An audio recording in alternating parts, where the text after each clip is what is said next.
یعنی اس کے باوجود بھی یہ لوگ ہدایت نہیں پا رہے کہ ان میں انہی سے ہم نے اپنا بھیجا ہوا لے آئے، اپنا رسول کھڑا کر دیا، اور اس رسول کے ذریعے ان کی زبان میں ان کے اوپر ہر بات کھول کر واضح کر دی، ان کو سب یاد دلا دیا، اس کے باوجود بھی ان کو فرق نہیں پڑ رہا، یہ اپنے لیے ہلاکت کا ہی سودا کر رہے ہیں۔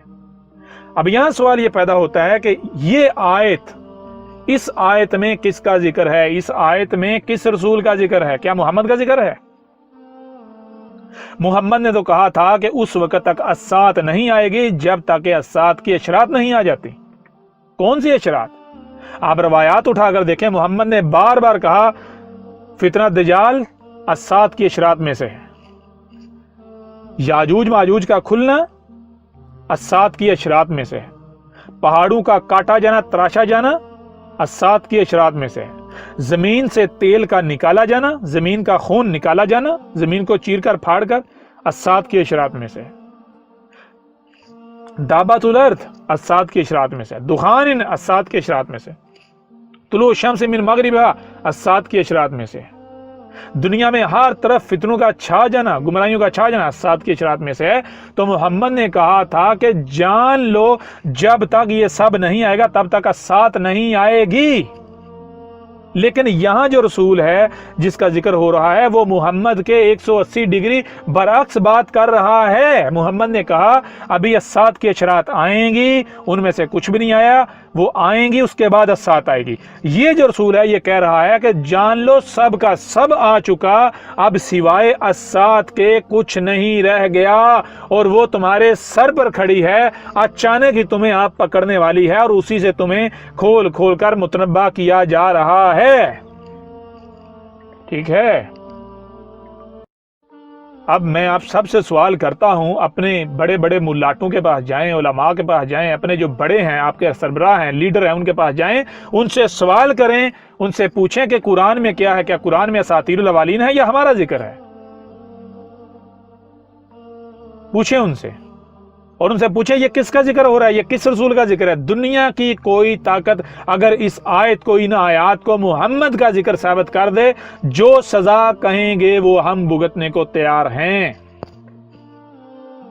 ایک بار غور کر لیں، ورنہ بعد میں سوائے پچھتاوے کے آپ کے پاس کچھ نہیں رہے گا، عذاب آپ کے سر کے اوپر کھڑا ہے۔ پہلی بات تو ہو گئی ہے۔ دوسری بات، آگے بڑھیں۔ جب آپ سورہ الدخان کھولیں تو سورہ الدخان میں یہ بات واضح کی گئی کہ جان لو یہ جو آسمان و زمین ہے ہم نے ان کو گیسوں سے بنایا ہے، گیسوں سے، گیسوں کو منجمد کیا ہوا ہے، یہ جو میٹیریل ہے، مادہ ہے۔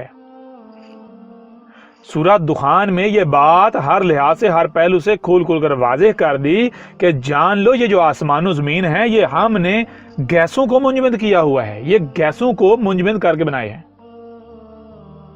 تو کہا تھا جان لو آسمان و زمین میں کوئی چھیڑ چھاڑ نہ کرنا، اپنے آپ کو جھکانا، سجدہ کرنا، استکبار نہیں کرنا، زمین میں اپنی منمانیاں نہ کرنا، اپنی مرضیاں نہ کرنا، زمین میں چھیڑ چھاڑ نہ کرنا۔ ہم نے تمہیں تخلیق کیا ہے، خلق کیا، تو ہم تمہیں خلق کر کے تمہاری ضروریات کیا ہیں انہیں خلق کرنا بھول نہیں گئے۔ ہم نے تمہیں احسن خلق کیا ہے اور تمہاری ضروریات بھی جو ہیں، جو احسن ہے، وہ خلق کی ہیں، لہٰذا اپنے آپ کو ہمارے آگے جھکائے رکھنا، نیچر فطرت کے آگے جھکائے رکھا، جو نیچر دے، فطرت دے، انہی پر انحصار کرنا۔ اور اگر تم ان پر انحصار نہیں کرو گے، تم آسمان و زمین میں چھیڑ چھاڑ کرو گے، ترقی کے نام پر چھیڑ چھاڑ کرو گے، فطرت میں تبدیلیاں کرو گے، اپنی ضروریات کے نام پر، اپنی سہولتوں کے نام پر جب تم آسمان و زمین میں چھیڑ چھاڑ کرو گے تو جان اس کا نتیجہ کیا نکلے گا؟ نتیجہ یہ نکلے گا کہ یہ جو آسمان و زمین ہم نے گیسوں سے بنائے ہوئے ہیں، یہ دوبارہ گیسوں میں تحلیل ہونا شروع ہو جائیں گے۔ جب تم مادے کو، میٹیریل کو، زمین کی اشیاء کو کیمیائی عوامل سے گزارو گے، کیمیائی پروسیس سے گزارو گے تو گیسیں خارج ہوں گی، تمہارے کرتوتوں کی وجہ سے گیسیں خارج ہوں گی، پھر آہستہ آہستہ ایک وقت آئے گا وہ گیسیں پوری دنیا کی فضا میں بھر جائیں گی، ان سے موسموں کا نظام درہم برہم ہو جائے گا، طرح طرح کی بیماریاں جنم لیں گی، وبائیں آئیں گی، اموات کی ریشو بڑھ جائے گی، تمہیں طرح طرح کی ہلاکتوں کا سامنا کرنا پڑے گا۔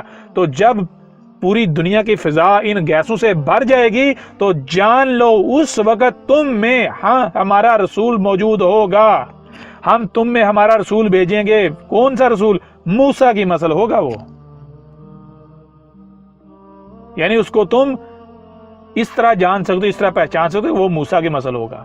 مطلب یہ کہ جیسے موسیٰ آیا تھا، اس نے ہاتھ کھول کر واضح کیا، اس نے متنبہ کیا، لیکن نہیں مانا گیا، اس کا کفر و کذب کیا گیا. تو کفر و کذب کرنے والے کے ساتھ کیا ہوا تھا؟ کفر و کذب کرنے والے کے ساتھ یہ ہوا تھا کہ ان کو بڑا عذاب دینے سے پہلے، صفاسی سے مٹانے سے پہلے چھوٹے عذاب دیے گئے. کون سے عذاب؟ مینڈکوں کا عذاب، جوؤں کا عذاب یعنی کیڑوں کا، ٹڈیوں کا عذاب. پھر یہ وبا آئی، وہ پھر بھی نہیں مانے، انہوں نے پھر بھی غور نہیں کیا کہ یہ عذاب تو تب آنے تھے جب رسول موجود ہونا تھا. وہ پھر بھی نہیں انہوں نے غور کیا، وہ پھر بھی اپنے کفر و کذب پر ڈٹے رہے، اپنے ملاٹو کے پیچھے چلتے رہے. تو نتیجہ کیا نکلا؟ نتیجہ یہ نکلا کہ پھر ہم نے آل فرعون کو غرق کر دیا، صفحہ ہستی سے مٹا دیا. ٹھیک ہے؟ لہذا آج غور کرو، کیا تمہیں سے احمد عیسیٰ نہیں آ گیا؟ احمد عیسیٰ کے آنے سے پہلے پوری دنیا کی زمین ان گیسوں سے نہیں بھر چکی جو تم نے آسمان و زمین میں پنگے لیے، چھیڑ چھاڑ کی؟ ان کے سبب آسمان و زمین کے جو گیسوں کی تہیں، ان میں تمہارے اپنے ہاتھوں سے کیے مفسد اعمال کے سبب خارج ہونے والی گیسیں بھر نہیں چکی تھیں؟ احمد عیسیٰ نے آ کر تمہارے اوپر حق کھول کر واضح نہیں کر دیا، متنبانی تمہیں کر دیا، اور پھر تم کفر و کذب ہی نہیں کر رہے. اور پھر بالآخر آج کیا آ رہا ہے؟ وبا آئی، کرونا کی آئی یا نہیں آئی؟ پوری دنیا کو اس نے نقشہ بدل کر رکھ دیا. آئی یا نہیں آئی؟ ٹڈیاں آ رہی یا نہیں آ رہی؟ طرح طرح کے وہی عذاب، اسی طرح کے عذاب جو آل فرعون پر موسیٰ کی موجودگی میں آئے، وہ آ رہے یا نہیں آ رہے؟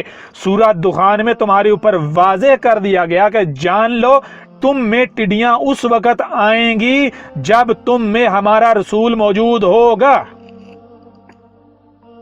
یہی بات تم کو بائبل میں بھی ملے گی،